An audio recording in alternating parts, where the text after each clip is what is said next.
الأطهرين الأنجبين المعصومين المظلومين ورحمة الله على أحبابهم وأصحابهم وشيبتهم ومحبيهم ومواليهم أجمعين ورحمة الله على أعدائهم ومنكر فضائلهم وغاسل حقوقهم من جمع عداوتهم إلى الآن ومن الآن إلى قيام يوم الدين وبعد يوم الدين أما بعد فقد قال حسين بن علي عليه آلاف التحية والثناء إني لم أخرج عشرا ولا قائلا ولا مفسدا ولا ظالما بل خرجت لطلب الإصلاح في أمة جدي رسول الله وأريد أن أأمر بالمعروف وأنهى عن المنكر وأسير بسيرة جدي رسول الله وأبي أمير المؤمنين صلوات موسم کی برہنی کے باوجود راستوں کی بندش کے باوجود بارش کی شدت کے باوجود آپ کا اپنے گھروں سے چل کے سبے رضا پر آ جانا اور اتنی زحمت اور مشقت کو برداشت کرنا سیدہ زہرا سلام اللہ علیہا کی بارگاہ سے آپ سب کے بہترین اجر اور بہترین اس کی صلی دعا کرتا ہوں. میرے عزیزوں، یہ اعمال ہمارے یہ افعال اگرچہ تھوڑی سی زحمت برداشت کرتے ہیں، تھوڑی سی کوشش کرتے ہیں، لیکن ان کا اجر لامتناہی ہے، لامحدود ہے. یہ اتنا کریم خاندان ہے، اتنا کریم خاندان ہے، میں خود حیران ہو جاتا ہوں جب اسیروں کا یہ کاروان پلٹ کر شام سے واپس مدینہ پہنچا اور جب شہر مدینہ کی دیواریں نظر آنا شروع ہوئی تو ثانیہ زہرا نے سید سجاد کو بلایا اور فرمایا سید سجاد ان کاروان والوں سے کہو کہ یہاں کچھ لوگوں کے لیے رک جائیں، یزید کے سپاہیوں سے کہو تھوڑی دیر کے لیے ٹھہر جائیں. کاروان رک گیا اور ثانیہ زہرا نے عجیب کام کیا.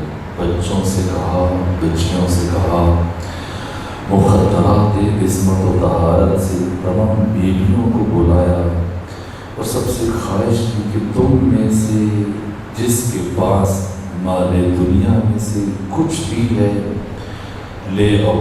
ثانیہ زہرا نے ایک کپڑا، ایک پارچہ، ایک چادر زمین پر بچھائی اور سب سے کہا جس کے پاس مال دنیا میں سے کوئی درہم ہے، کوئی دینار ہے، سونے یا چاندی کی کوئی چیز ہے، کوئی لباس ہے، کوئی پارچہ ہے، کوئی بھی قیمتی چیزیں سب اس پہ رکھیں.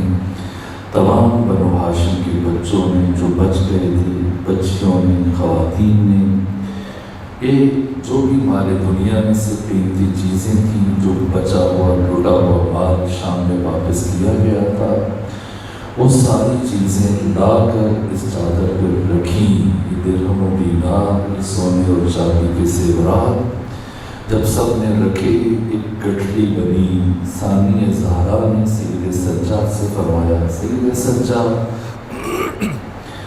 یہ گٹھڑی، یہ مال و متاع جو میں نے جمع کیا یہ اٹھائیں اور یزید کے سپاہیوں میں تقسیم کرنا. جب یزید کے سپاہیوں نے سید سجاد تقسیم کرنے کے لیے گئے انہوں نے پوچھا فرزند حسین جی کیا ہے کہ یہ میری پھوپھی زینب کی طرف سے آپ سب کے لیے انعام ہے، ہدیہ ہے. کہ کس بات کا؟ فرمایا میری پھوپھی زینب یہ فرما رہے ہیں تم لوگوں نے راستے میں ہمارا خیال رکھا، جب بھی ہم نے ٹھہرنے کے کہا تم رک گئے، ہم نے نماز کے لیے روکا، تم نے قیام کر لیا، ہم نے بچوں کی استراحت کے لیے تم سے کہا تھوڑا استراحت کرنا چاہتے ہیں، رکنا چاہتے ہیں، تم نے کاروان کو روک دیا، ہمیں اذیت نہیں دی، ہمارا خیال رکھا، اس لیے اس کی پاداش ہماری طرف سے انعام ہے، رکھ لو۔ یزید کے سپاہیوں نے کہا کہ ہمیں یزید نے ہمارا وظیفہ دے کے بھیجا ہے، ہماری تنخواہ دے کے بھیجی ہے۔ ثانی زہرا نے جواباً پیغام بھجوایا، میں جانتی ہوں تمہیں وظیفہ مل چکا، تمہیں تنخواہ مل چکی، لیکن ہم خاندان آل محمد کا یہ شیوا ہے کہ کوئی اگر ہم سے اچھے اخلاق سے پیش آتا ہے، کوئی اگر ہمارے ساتھ نیکی کرتا ہے تو ہم اسے رائے گاہ نہیں لے جانے دیتے، ہم اسے اسی دنیا میں اس کا صلہ دیتے ہیں۔ میرے عزیزوں، وہ بیوی جو دشمنوں کو بھی محروم نہیں رکھتی ہیں، کیا وہ اپنے ان عزاداروں کو جو حسین ابن علی اور کربلا والوں کی یاد میں چل کے آئے، پروردگار آپ کو آپ کے ایک ایک قدم پر بہترین اجر عطا فرمائے، بہترین صلہ عطا فرمائے، آپ کے گھروں سے ادھر اس بارش کے موسم میں جب کہ گلیاں اور سڑکیں لگودک پانی سے لبریز ہیں، یہ قدم اٹھا کے آنا، آپ کا ایک ایک قدم یزیدیت کے رخسار پر تماچا ہے، آپ کا ایک ایک قدم حسین ابن علی کی صدائے استغاثہ کی لبیک ہے۔ آپ نے یہاں آ کر اس موسم میں دنیا کے لیے یہ اعلان کیا ہے، اس حقیقت کو یہ پہنچایا، اور آپ کا اجتماع اعلان کر رہا ہے کہ حقیقت ابدی ہے، مقام شبیری بدلتے رہتے ہیں، انداز کوفی و شامی، حسینیت ایک لازوال حقیقت ہے، ابدی و سرمدی حقیقت ہے۔ میرے عزیزوں، گفتگو تاخیر سے شروع ہوئی، میں نہیں چاہتا کہ آپ کو زحمت سماعت دیں، اسی وقت پہ گفتگو کو ختم کر دیں گے۔ آج جب کہ میں حاضر ہوا، مصطفیٰ بھائی نے مجھ سے خواہش کی کہ آج کے دن جناب علی اصغر باب الحوائج کی جھولے کی شبیہ کو برآمد کیا جائے گا۔ وقت اتنا ہی بچا ہے کہ میں آج کے دن کچھ مسائل بیان کر سکوں، وہیں سے کل کی گفتگو سے ربط دیتے ہوئے دو جملے عرض کروں، اور پھر جس طرح سے انہوں نے خواہش کی میں چند جملے مسائل کے بیان کروں۔ میرے عزیزوں، سید الشہداء کا قیام کا ایک فلسفہ، ایک حکمت یہ ہے کہ فسق و فجور یزید کے گھر تک محدود ہو جائے۔ یہ کفر اور شرک، یہ فسق اور فجور، یہ بے حیائی، یہ بے قدری، دینی اقدار کی پائمالی بنو امیہ کے گھروں تک محدود ہو جائے، لوگوں تک نہ پہنچے، مسلمانوں تک نہ پہنچے، لوگوں کی عزتیں محفوظ رہیں، لوگوں کی ناموس محفوظ رہے، چاہے اس راستے میں میری بہنوں کے سروں سے رداؤں کو کیوں نہ نیزوں سے اتار لیا جائے، انسانیت باقی رہ جائے۔ انسانیت کی بقا کے لیے امام حسین نے قیام فرمایا۔ امام حسین کی جنگ فسق و فجور کی وجہ سے، میں نے کل آپ کی خدمت میں عرض کیا، ہم یزید کے دشمن ہیں اس لیے کہ وہ قاتل حسین ہے، حسین یزید کے دشمن ہیں اس لیے کہ وہ فاسق اور فاجر ہے۔ فسق و فجور کیا ہے؟ فسق و فجور اسے کہتے ہیں کہ جو چیزیں اللہ نے جن کے ملانے کا حکم دیا، جو ان پر آری چلائے، جو ان پر رندہ چلائے، جو ان پر کینچی چلائے، جو انہیں قطع کرے، کاٹنے کی کوشش کرے، وہ فاسق ہے۔ فرد اگر یہ کوشش کرتا ہے، فرد فاسق ہے۔ کوئی ادارہ یہ کوشش کرتا ہے، وہ ادارہ فاسق ہے۔ اگر ملک کا ٹی وی چینل اس کے لیے سرگرم ہو جائے، وہ ٹی وی چینل فاسق ہے، اس کو ادارہ کرنے والے فاسق ہیں۔ یہ سوشل میڈیا، یہ پرنٹ میڈیا، یہ الیکٹرانک میڈیا، جن کا بنیادی مقصد یہ بن چکا ہے کہ بچوں کو، ہماری نسلوں کو ہماری گودیوں سے چھین لیں، جس طرح سے یہ فسق و فجور، یہ سوشل میڈیا بالخصوص، یہ ہمارا سب سے بڑا دشمن جو ہمارے گھروں میں، ہمارے بچوں کے ہاتھوں میں، یہ ہمارا قاتل، ہمارے وقت کا قاتل، ہماری زندگی کا قاتل، انسانی اور اخلاقی قدروں کا قاتل، یہ انسانی اقدار اور حیا اور ناموس بشر کا قاتل، جس غیر محسوس طریقے سے، جس غیر محسوس انداز سے رشتوں کے اندر دراڑیں لے کے آ رہے ہیں۔ ہمارے پاس اپنے خاندان کی بقا کا، رشتوں کے تقدس کی بقا کا کوئی راستہ نہیں ہے سوائے حسینیت کی، سوائے حسین ابن علی کی۔ یہ مجالس عزا، یہ سلسلہ عزاداری اس لیے کہ ہم اپنی نسلوں کو بچا سکیں، اپنے خاندان کو بچا سکیں، رشتوں کے تقدس کو بچا سکیں۔ ایسا نہیں کہ یزید 1400 سال پہلے مر گیا، ختم ہو گیا، نہ، یزیدیت ایک مسلسل سفر ہے جو چل رہا ہے۔ حربیں بدل رہے ہیں، چالیں بدل رہی ہیں، انداز بدل رہے ہیں، کوششیں بدل رہی ہیں، طریقہ بدل رہا ہے، اسلوب بدل رہا ہے، انداز بدل رہا ہے۔ کل کے یزید نے نیزوں کے ذریعے سے مخدرات عصمت و طہارت کے سروں سے چادروں کو چھینا تھا۔ آج کا یزید ایک اور انداز سے آپ کے حرم کی غربتیں پائمال کرنے میں مصروف ہے۔ تدریجاً ان کے دلوں سے، ان کے وجدان سے، ان کے ذہنوں سے، نسل نوجوان ہمارے بچوں بچیوں کے ذہنوں سے، ناموس بشر سے جس طرح سے کھیل رہے، اقدار کو چھین رہے، حیا کو چھین رہا ہے، قدروں کو ختم کر رہا ہے۔ ہمارے پاس سوائے حسینیت کی کوئی راستہ نہیں۔ یہ حسین ابن علی نے تعلیم دیا، یہ حسین کا گھرانہ، یہ حسین کی تربیت، آپ کے اقوال، آپ کے افعال، آپ کی شخصیت واقعاً انسان حیران ہو جاتا ہے۔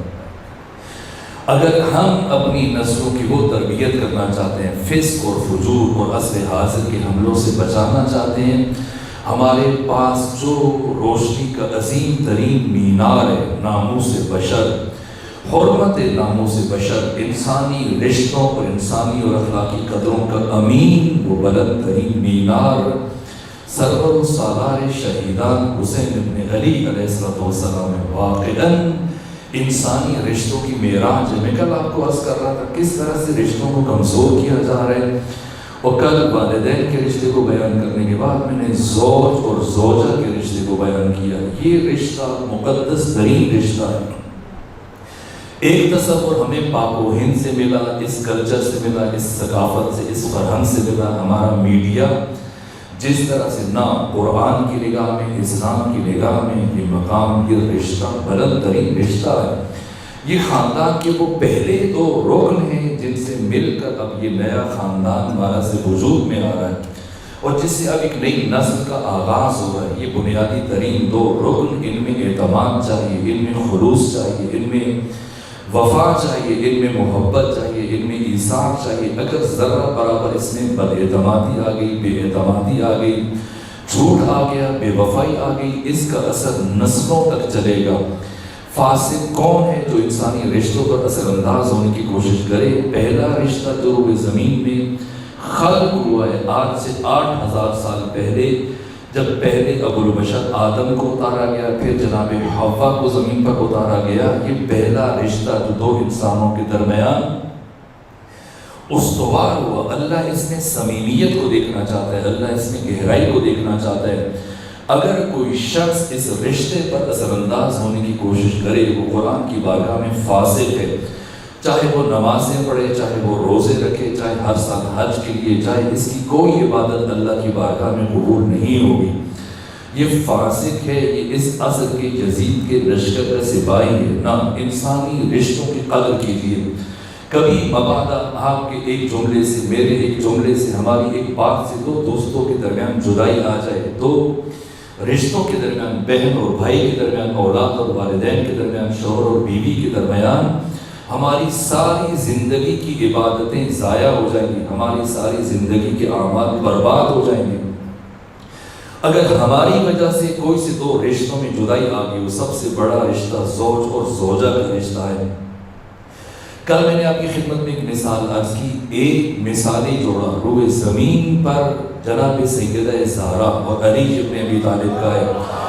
دوسرا جوڑا جو انسانی رشتے کی معراج ہے وہ حسین ابن علی اور جناب ام رباب کا یہ رشتہ ہے۔ عجیب رشتہ ہے، عجیب انتخاب ہے امام حسین کا۔ ایک جملہ جو میں نے کبھی عرض کیا تھا، 72 سے متعلق جو 72 سپاہی ہیں امام حسین کے، اگر امام حسین اپنے فوج میں، اپنی سپاہ میں، اپنے لشکر میں ایک بھی بزدل، ایک بھی کمزور، ایک بھی جلد باز، ایک بھی بے معرفت، ایک بھی بے وفا یا ایک بھی بے بصیرت فرد کو شامل کر لیتے، کربلا کبھی بھی تاریخ انسانی میں آفاقی حیثیت اختیار نہ کر سکتی۔ اور اگر یہ 72 جو آسمان وفا کی معراج ہیں اپنی اسی طرح سے قربانیاں پیش کرتے، لیکن اس کے بعد ثانیہ زہرا نہ ہوتی اور آپ کی سپاہ نہ ہوتی، کربلا وہیں پر ختم ہو جاتی، نابود ہو جاتی۔ اگلا مرحلہ جو کربلا سے 1000 گنا زیادہ مشکل ہے،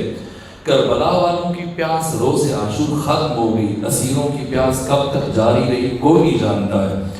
مشکل ترین جہاد امام حسین کے جہاد سے 1000 گنا زیادہ مشکل جہاد وہ ثانیہ زہرا عقیلہ بنی ہاشم زینب بنت علی سلام اللہ علیہ کا جہاد ہے۔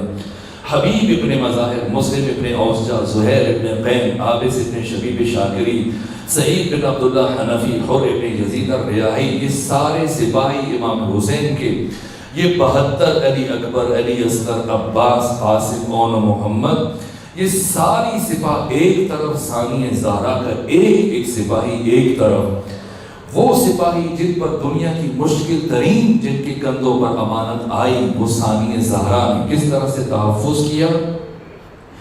ایک کام امام حسین نے کیا، دوسرا کام ثانیہ زہرا نے کیا۔ جہاں پر امام حسین کا کام رکا وہاں سے ثانیہ زہرا کا کام شروع ہوا، اور ثانیہ زہرا نے ایک عجیب کام کیا، عجیب کام۔ شہادت امام حسین سے کچھ لمحے پہلے جب امام حسین رخصت آخر کے موقع پر خیام میں آئے، اس لمحے ثانیہ زہرا نے اپنے بھائی حسین کے ساتھ ایک گفتگو کی، ایک خواہش کی۔ کیا کہا؟ بھیا حسین اب آپ جا رہے ہیں، دوبارہ ہم آپ کو نہیں دیکھ پائیں گے، آپ رخصت آخر کے لیے آئے ہیں، آپ الوداع کے لیے آئے ہیں، بھیا حسین میری ایک خواہش ہے۔ کہو بہن زینب کیا خواہش ہے؟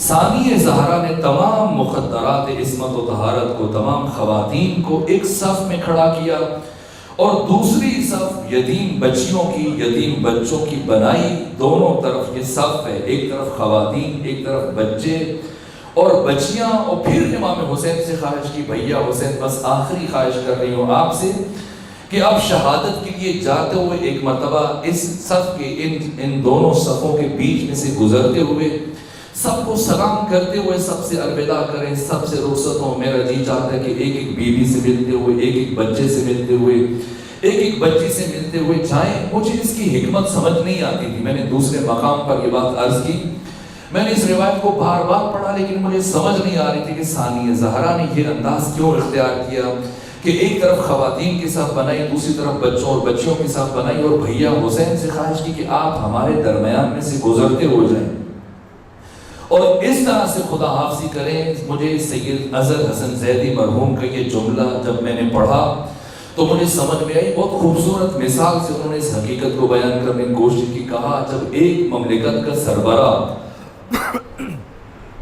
کسی دوسرے ملک جاتا ہے، سفر پر جاتا ہے، دورے پر جاتا ہے، تو دوسرا میزبان سربراہ آنے والے مہمان سربراہ کے اعزاز میں اپنی فوج کو پیش کرتا ہے، ان کی سلامی پیش کرتا ہے، اسے گارڈ آف آنر دیتا ہے، اور جب وہ سربراہ کھڑا ہوتا ہے تو ساری فوج اسے سلام کرتی ہے۔ ثانیہ زہرا نے بے عینی یہی کام کیا۔ امام حسین کو اپنے عمل سے بتایا، اے حسین آپ کا کام مکمل ہونے جا رہا ہے، آپ کے لشکر میں آپ کے سپاہیوں نے اپنے اپنے حصے کا کام انجام دے دیا ہے، ان کا جہاد مکمل ہو چکا ہے اور آپ کا جہاد مکمل ہونے والا ہے۔ دنیا سے رخصت ہونے سے پہلے، اپنی شہادت سے پہلے ایک مرتبہ اس لشکر کا معائنہ کرنے، اس لشکر کا مشاہدہ کرنے جس لشکر کو لے کر آپ کی بہن زینب نے دنیا کی سب سے بڑی قوت کے ساتھ جا کے ٹکرانا ہے، 3 بر اعظموں کے مطلق العنان حکمران کو پچھاڑنا ہے اور شکست دینی ہے۔ ذرا اپنی بہن کے اس لشکر پر نگاہ اٹھائیں میرے عزیزو، عجیب انتخاب ہے امام حسین کا۔ وہ 72 ان کا جہاد مشکل ترین جہاد تھا، لیکن ان سے 1000 گنا زیادہ مشکل۔ ایک ایک بی بی، ایک ایک بچی، میں اللہ کی قسم کھا کے کہتا ہوں، میں نے مقدر کی کتابوں کو پڑھا، سیرت کی کتابوں کو پڑھا، کائنات انسانی کا مشکل ترین سفر شروع ہوا جس کا انسان تصور نہیں کر سکتا۔ کچھ ظلم مورخ لکھے گا، کچھ ظلم مورخ بیان نہیں کر سکے گا۔ وہ لکھے گا جہاں سے گزرتے تھے پتھروں کی بارش ہوئی، جہاں سے گزرتے تھے آپ کے اوپر تازیانے برسائے جاتے تھے، آپ اس طرح سے بے پالان شتر پر بچیاں اور بیویاں سفر کر رہی تھی، لیکن کون بتائے کہ نامحرموں کی نگاہوں کے تازیانے، ان کے اثرات کتنے گہرے تھے۔ تاریخ انسانی کا مشکل ترین سفر 19 دن ایک ایک لمحہ قیامت کا لمحہ تھا، لیکن ان 19 دنوں میں کسی ایک بچے نے، کسی ایک بچی نے، کسی ایک بیوی نے اپنی زبان پر شکوہ نہیں کیا کہ ہمارے وارث شہید ہو گئے، ہمارے مرد شہید ہو گئے، ہم کس آزمائش میں آ گئے، کس مصیبت میں آ گئے۔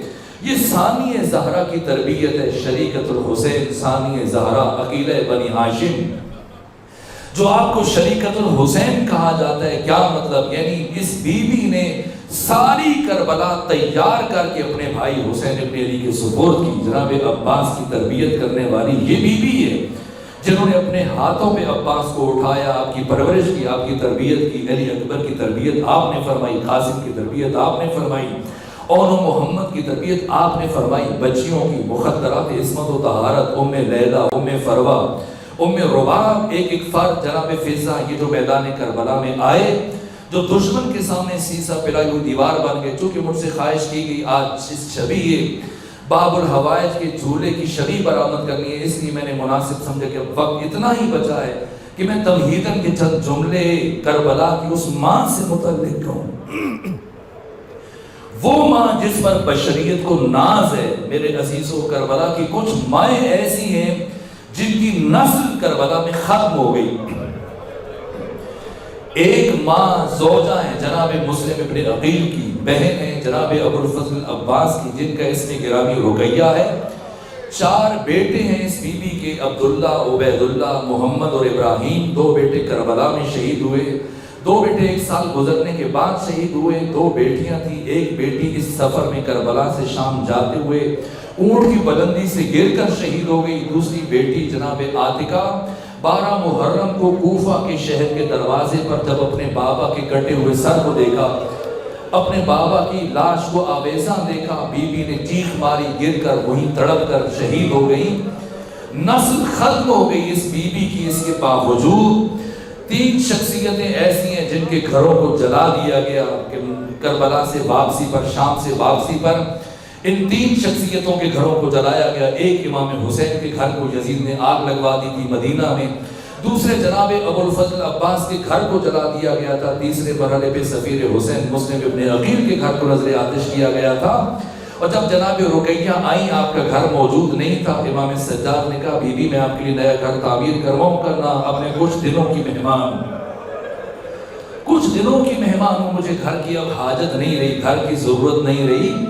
یہاں تک کہ 4 دن جناب ام البنین کے پاس ٹھہرتی تھی، 4 دن ام سلمہ کے ہاں قیام کرتی تھی، 4 دن زینب بنت علی کے گھر میں قیام کرتی تھی۔ 9 مہینے گزارے، 9 مہینے شب و روز گریہ کرتی تھی، روتی تھی، لیکن 9 مہینوں میں کبھی ایک مرتبہ بھی اپنے بچوں پر گریہ نہیں کیا، بیٹیوں پر گریہ نہیں کیا، بیٹوں پر گریہ نہیں کیا، نہ مسلم ابن عقیل کی شہادت پر گریہ کیا۔ جب بھی روئی یہ بی بی ہمیشہ یہی کہا، واہ حسینہ۔ یہ کربلا کی ماں ہے۔ کربلا کی دوسری ماں، ان کا اسم گرامی ام رباب ہے۔ وہ بی بی جب شام سے پلٹ کے آئیں، کربلا پہنچی، اور جب کربلا سے 40 حسینی کے بعد دوبارہ 3 دن کربلا میں قیام کرنے کے بعد جب 24 صفر کو یہ کاروان چلنے لگا، ساری بیویاں محملوں پر بیٹھ گئیں، بچے بیٹھ گئے۔ ایک مرتبہ ثانیہ زہرا نے محملوں کی طرف نگاہ اٹھائی، دیکھنے کے بعد کہا سید سجاد مجھے ام رباب نظر نہیں آ رہی ہے، شاید ام رباب ابھی تک سوار نہیں ہوئی۔ سید سجاد پلٹ کر آئے، دیکھا قبر حسین کے پاس بیٹھی گریہ کر رہی ہیں۔ امام سجاد نے فرمایا ام رباب تشریف لے آئیے، سوار ہو جائیے۔ کہا سید سجاد میرے بیٹے، میرے 2 ہی بچے تھے، ایک شام میں سو گئی ہے، دوسرا اپنے بابا کے پہلو میں سو رہا ہے، میں واپس مدینہ جا کے کیا کروں گی؟ یہ ام رباب میرے عزیزوں، آج اس شہید کا ذکر کرنا چاہتا ہوں، وہ شہید جس نے امام حسین کی مظلومیت پر مہر تصدیق ثبت کر دی۔ کربلا کا وہ مظلوم شہید میں نے روایتوں میں پڑھا ہے۔ سید سجاد جب واپس مدینے چلے گئے تو مدینے سے قاصد آیا، مختار ثقفی کی طرف سے امام کے پاس بیٹھا تو بتانا شروع ہو گیا، فلاں کو مختار ثقفی نے گرفتار کیا، پھر اس طرح سے جلا دیا، فلاں کو قتل کیا، فلاں کو قتل کیا، فلاں کو قتل کیا۔ سنے کہ سید سجاد نے کیا پوچھا؟ کچھ کسی اور سے متعلق نہیں پوچھا، وہ بتاتا رہا فلاں قتل ہو گیا، فلاں قتل ہو گیا، فلاں قتل ہو گیا۔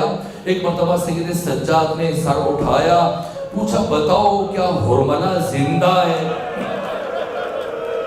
یا ہرملہ قتل ہو چکا ہے؟ اس نے حیرت سے پوچھا، قاصد نے حیرت سے سوال کیا، فرزند حسین آپ نے اپنے بابا حسین کے قاتل سے متعلق نہیں پوچھا، علی اکبر کے قاتل سے متعلق نہیں پوچھا، ابو الفضل عباس کے قاتل سے متعلق نہیں پوچھا، آپ نے علی اصغر کے قاتل سے متعلق پوچھا ہے، کیا وجہ ہے؟ امام نے فرمایا اے آنے والے، کیا تو یہ سمجھتا ہے کہ وہ تیر علی اصغر کے گلے پہ چلا تھا؟ نہ، وہ تیر ہم محمد و آل محمد کے سینوں کو چیر گیا ہے۔ آج سید سجاد پرسہ لینے کے لیے آئے ہیں، آج امام زمانہ پرسہ لینے کے لیے آئے ہیں۔ میرے عزیزو، آج کے شہید کی شہادت بہت سخت ہے۔ وہ شہید، میں نے ایک جملہ کچھ دن پہلے آپ کی خدمت میں عرض کیا تھا، مقتل نگاروں میں یہ گفتگو ہوئی کہ کربلا میں سب سے زیادہ مصائب کس پر آئے، اس ضمن میں نے جملہ کا مقتل نگاروں نے یہ لکھا، جو شہید پہلے دنیا سے گیا اس کی مصیبت کم ہے، جو آخر میں گیا اس کی مصیبت زیادہ ہے، جو سب سے آخر میں شہید ہوا اس کی مصیبت سب سے زیادہ ہے۔ لیکن مجھے حیرت ہوتی ہے، امام حسین نے پہلے اصحاب کو رکھا، پھر اس کے بعد جناب اون و محمد ہے، پھر جناب اولاد عقیل ہے، پھر جناب اون و محمد، اور آخر میں سب سے جناب علی اکبر، اور سب سے آخر میں کسے رکھا؟ جناب علی اصغر کی شہادت کو رکھا۔ جناب علی اصغر، سب سے مشکل ترین پیاس کربلا میں علی اصغر کی پیاس تھی۔ جتنے بڑے ہیں وہ شاید پیاس کو تحمل کر سکیں، علی اصغر کے آخری لمحات بہت عجیب تھے، اس حالت میں کہ آپ گریہ نہیں کر سکتے تھے، آپ کے آنسو خشک ہو چکے تھے، بس تڑپتے تھے اور زبان ہونٹوں سے باہر نکالتے تھے، زبان خشک ہو چکی تھی، حق خشک ہو چکا تھا۔ اگر امام حسین نے علی اصغر کی شہادت پیش کرنی تھی تو روز عاشور سب سے پہلے علی اصغر کو لے کے جاتے، لیکن میں حیران ہوتا ہوں امام حسین نے 72 کے سب سے آخر میں علی اصغر کو رکھا۔ کیوں رکھا؟ اس لیے کہ امام حسین نے اپنی مظلومیت کو دنیا تک پہنچانے کے لیے، یہ دو شہید وہ ہیں کربلا کے، ایک جناب سکینہ، دوسرے جناب علی اصغر۔ میں اللہ کی قسم کھا کے کہتا ہوں، حسین کبھی سکینہ کو اپنے ہمراہ نہ لے کے جاتے، حسین کبھی علی اصغر کو اپنے ہمراہ نہ لے کے جاتے۔ اگر کربلا اور مقصد حسین ان دو شہیدوں کے بغیر بچ سکتا تو حسین اپنے ان دو بچوں کو لے کر کبھی کربلا نہ جاتے، لیکن حسین کے مقصد کی بقا منحصر تھی ایک جناب سکینہ میں، دوسرے جناب علی اصغر نے۔ ان دو شہیدوں نے امام حسین کی مظلومیت پر مہر تصدیق ثبت کر دی ہے، قیامت تک آنے والی بشریت کو بتایا کربلا میں ظلم ہوا ہے۔ ان دو شہیدوں نے کربلا کو حجاز سے نکال کر، عاشورہ کو عرب سے نکال کر پوری دنیا میں پھیلا دیا ہے۔ میرے عزیزوں، کربلا کا شہید، سب سے ننھا شہید، وہ شہید کہ جس کی زندگی میں سال کا لفظ موجود نہیں ہے، جو صرف 6 مہینے دنیا میں رکا، جو آیا اور چلا بھی نہیں، جہاں میں آ کے وہ بن چلے چلا بھی گیا، زمانہ دس گیا اصغر کے نقش پا کے لیے۔ وہ جو ماں کی گودی میں رہا، کبھی پھوپھی کی گود میں رہا، کبھی گہوارے میں رہا، کربلا کا یہ عظیم شہید ہے جس پر مقصد حسینی کی بقا کا انحصار ہے۔ روز عاشور جب اکبر شہید ہو گئے، عباس شہید ہو گئے، قاسم شہید ہو گئے، اون و محمد شہید ہو گئے، حملہ آخر کے بعد حسین ابن علی تنہا بے یار و مددگار، الوتر الموتور کے مصداق ایک مرتبہ کھڑے ہوئے خطبہ دیا، اس کے بعد آواز بلند کی، حل من ناصر ینصرنا، حل من مغیث یغیثنا، حل من ذاب یذب عن حرم رسول اللہ۔ جب نصرت کا استغاثہ بلند کیا کوئی آواز نہ آئی، لیکن ایک ہندوستانی دوست نے قطعہ کہا کہ کوئی سمجھا نہ وہاں سید ابرار کی بات، کوئی سمجھا نہ وہاں سید ابرار کی بات۔ ایک سپاہی نے سنی فوج کے سالار کی بات اور گر کے جھولے سے علی اصغر نے کیا ہے ثابت۔ صرف دلدار سمجھ سکتا ہے دلدار کی بات۔ ادھر سے کسی نے جواب نہ آیا، لیکن خیمے سے ایک ایسے گریے کی آواز بلند ہوئی۔ امام حسین نے گھوڑے کو ایڑ لگائی، خیام کے دروازے پر پہنچے، بہن زینب کو بلایا، فرمایا بہن زینب میں نے منع کیا تھا میری زندگی میں اس طرح سے گریہ نہ کرنا۔ دشمن خوش ہوگا. کہا بھیا حسین کیا بتاؤں, عجیب قیامت کا منظر ہے. پوچھا کیا ہوا؟ کہا جب سے آپ نے صدائے استغاثہ بلند کی ہے علی اصغر نے جھولے میں تڑپنا شروع کیا ہے, اور اتنے تڑپے ہیں کہ بالآخر خود کو جھولے سے زمین پر گرا دیا. اب جو بی بی اٹھاتی ہے علی اصغر خاموش نہیں ہو رہے. فرمایا میں سمجھ گیا, میرے علی اصغر کو میرے سپرد کرو, میرے حوالے کرو. امام حسین نے علی اصغر کو اٹھایا, اٹھا کر خیام سے باہر نکلنے لگے. یا اس شہید کی ماں ام رباب آگے بڑھی, عرض کیا میرے آقا اے حسین ابن علی کچھ لمحوں کے لیے علی اصغر کو میرے سپرد کر دیجیے. امام حسین نے علی اصغر کو ام رباب کی گود میں دیا. وہ اپنے خیمے کی طرف چل پڑی. باقی بیویوں نے خیال کیا شاید اپنے بچے سے پیار کرنا چاہتی ہیں, شاید جناب ام رباب پر علی اصغر کا فراق بہت گراں ہے, شاید کچھ لمحے پیار کرنا چاہتی ہے, اپنی ممتا کی وجہ سے مجبور ہو رہی ہیں. لیکن یہ کربلا کی ماں ہے, میری لاکھ جان قربان کربلا کی ان ماؤں پر. جناب ام رباب شبیہ وفا ایک مرتبہ اپنے بیٹے علی اصغر کو لے کے حجرے میں پہنچی, اپنے خیمے میں پہنچی. کیا عجیب کام کیا, سب سے پہلے آپ کا کرتا تبدیل کیا, نیا کرتا جو مدینے سے ساتھ لے کے آئی تھی وہ پہنایا. پھر اپنے ہاتھوں سے علی اصغر کے بالوں میں کنگھی کی. تیسرا کام آپ کی آنکھوں میں سرما لگایا. چوتھا کام رومال کو آپ کے اس طرح سے پہنا دیا, آپ کی کمر میں باندھا جس طرح سے کسی سپاہی کو تیار کیا جاتا ہے. اور پانچواں کام جناب علی اصغر کی آستینوں کو اس طرح سے الٹ دیا جیسے کوئی سپاہی میدان جنگ کی طرف جاتا ہے. اس کے بعد ہاتھوں پر اٹھایا اور وصیتیں کرنا شروع کی. آج کبھی کبھی بعض پڑھنے والے یہ جملہ بے خیالی میں پڑھ دیتے ہیں کہ کربلا میں دشمن نے اس بچے پر ظلم کر دیا جسے تیر کھانے کے بعد یہ بھی پتہ نہیں تھا ہنسنا چاہیے یا مسکرانا چاہیے. نہ چھوٹے سے بچے کو کانٹا بھی چبھے اس کی چیخ نکل جاتی ہے. وہ 6 شعبہ تیر جو علی اصغر کے گلے کو چیر گیا, علی اصغر کو تکلیف نہ ہوئی. کیوں ہنس رہے ہیں؟ سنیں ماں نے کیا وصیت کی. ایک مرتبہ ہاتھوں پہ اٹھایا اور کہا اے علی اصغر میں نے سنا ہے, اے علی اصغر میں نے سن رکھا ہے, آج کے دن آپ کو تیر لگے گا. اے علی اصغر جب آپ کو تیر لگے تو ہو سکے تو گریہ نہ کرنا, مسکرا دینا, اس لیے کہ آپ کے بابا صبح سے لاشیں اٹھا اٹھا کر تھک چکے ہیں. اگر آپ روئیں گے آپ کے بابا کے دل کو تکلیف پہنچے گی. اور علی اصغر جب آپ دنیا سے جائیں گے آپ کے دادا علی, آپ کی دادی فاطمہ زہرا حوض کوثر پر آپ کا انتظار کر رہے ہوں گے. اور اگر آپ کی دادی فاطمہ ہاتھوں پہ اٹھا کے پوچھے علی اصغر تمہاری ماں نے تمہارا چہرہ دھلا کر کیوں نہیں بھیجا تھا, تو بتا دینا دادی اماں پانی پینے کے لیے بھی موجود نہیں تھا, ورنہ میری ماں میرا چہرہ دھلا کر بھیجتی.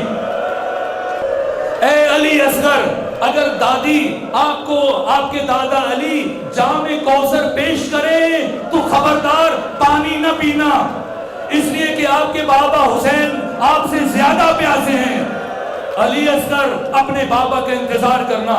اس کے بعد جناب علی اصغر کو بلند کیا اور اپنے خشک ہونٹوں سے علی اصغر کی پیشانی کا بوسہ دیا, اور اس کے بعد امام حسین کے سپرد کیا. واحد شہید ہیں کربلا کے جناب علی اصغر, وہ حسین جنہوں نے علی اکبر کی لاش اٹھائی, وہ حسین جنہوں نے قاسم کی لاش کے ٹکڑے چنے, وہ حسین جنہوں نے عباس کی لاش اٹھائی. کل نہیں مجھے نہیں معلوم کتنا مشکل مرحلہ تھا. علی اصغر کو جب لے کے آئے 7 مرتبہ حسین خیمے کی طرف بڑھے, 7 مرتبہ واپس آئے. ہوا کیا جب علی اصغر کو لے کے چلے؟ میرے عزیزوں وقت ختم ہو چکا ہے, بس 2 جملے اور سن لیجئے, اشارتاً عرض کروں گا. جیسے ہی پہنچے میدان کربلا میں ایک مرتبہ رکے اور کہا اگر دشمنی ہے تو مجھ سے دشمنی ہے. اس 6 مہینے کے بچے نے تمہارا کیا بگاڑا ہے؟ اس پانی پر بہتے ہوئے پانی پر جتنا تمہارا حق ہے اتنا ہمارا حق ہے. ہمیں پانی نہ پلاؤ, اس شیرخوار کو تو پانی پلا دو. شمر ابن ذوالجوشن نے آواز بلند کی, حسین اس بچے کے توسط سے تم خود اپنی پیاس بجھانا چاہتے ہو, ہم پانی نہیں دیں گے. ہاں ایک شرط پر پانی دیں گے, اگر یہ بچہ خود اپنی زبان سے پانی مانگ لے. سوچا 6 مہینے کا بچہ کیسے پانی مانگے گا, لیکن علی اصغر حسین ابن علی کی روحانیت کا وارث یہ بات سنی امام حسین نے علی اصغر کو کربلا کی گرم ریت کے اوپر رکھ دیا. علی اصغر نے اپنا رخ کیا دشمن کے لشکر کی طرف اور اپنے ہونٹوں پر خشک زبان کو پھیرنا شروع کیا اور اپنی پیاسی زبان سے العطش العطش کی آواز بلند کی. یہ منظر اتنا دردناک تھا کہ عمر ابن سعد کے سپاہی منہ چھپا کر رو رہے تھے. جیسے یہ کیفیت دیکھی عمر ابن سعد نے حرملہ سے کہا اقطع کلام الحسین، حرملہ جلدی کرو، حسین کے کلام کو قطع کرو، میری فوج کی کیفیت بدل رہی ہے. حرملہ نے ایک تیر اٹھایا، ایک سے شعبہ تیر جو بہرحال انسانوں کے لیے کبھی استعمال نہ ہوا تھا، جو جنگل میں جانوروں کو شکار کرنے کے لیے. اگر عرض کروں تو اس تیر کا وزن بہرحال علی اصغر سے زیادہ تھا. اس نے تیر کو کمان میں جوڑا. میرے عزیزو اہل ملتان، آپ کے یہاں چھوٹے بچوں کا دودھ چھڑایا جاتا ہے.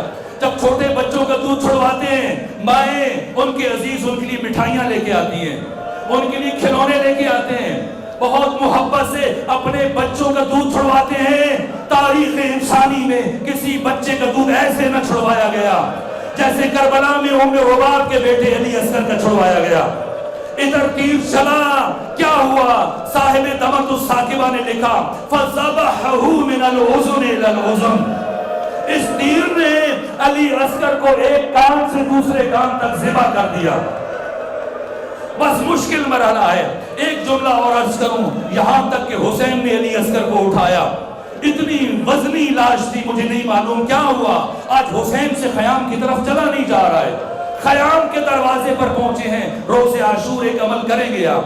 شب عاشور کے اعمال میں جو شیخ عباس قومی نے مفاتیح الجنان میں لکھا ہے کہ 7 مرتبہ آگے جائیں، 7 مرتبہ پیچھے آئیں. یہ عمل یادگار ہے حسین ابن علی کے عمل کی.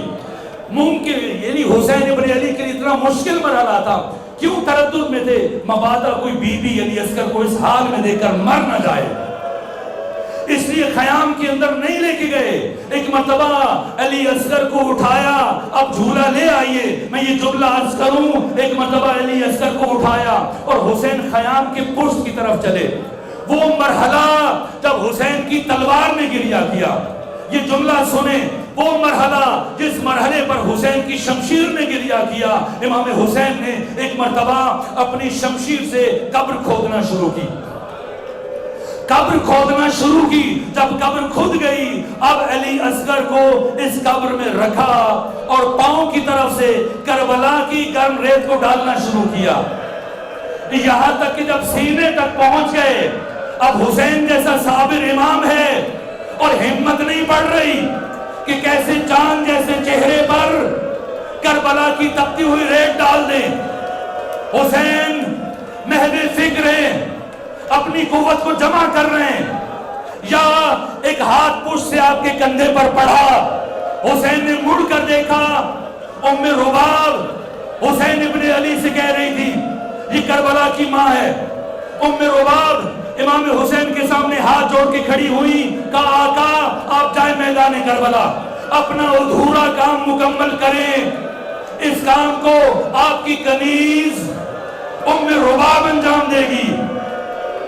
مجھے نہیں معلوم کربلا کی اس ماں نے کس طرح علی اصغر جیسے چاند کے ٹکڑے پر آپ کے چہرے پر کربلا کی گرم ریت ڈالی ہوگی. لیکن ریت ڈالنے کے بعد ایک مرتبہ مطمئن ہو گئی، چلو کم سے کم میرے علی اصغر کی قبر بن گئی. لیکن روز عاشور، عصر عاشور، ایک مرتبہ جب عمر ابن سعد نے کہا ایک سر کم ہے، 72 سر پورے کرو. تیسری مرتبہ شہید ہونے لگا ہے رباب کا علی اصغر. ایک مرتبہ چند بدبختوں کی سپاہ ہاتھوں میں نیزے لیے ہوئے کربلا کے چپے چپے پر نیزے گاڑ رہی ہے. شاید حسین جہاں آئے تھے، شاید حسین جہاں آئے تھے. ایک مرتبہ نیزہ زمین میں گیا اور اس کے بعد علی اصغر نیزے پر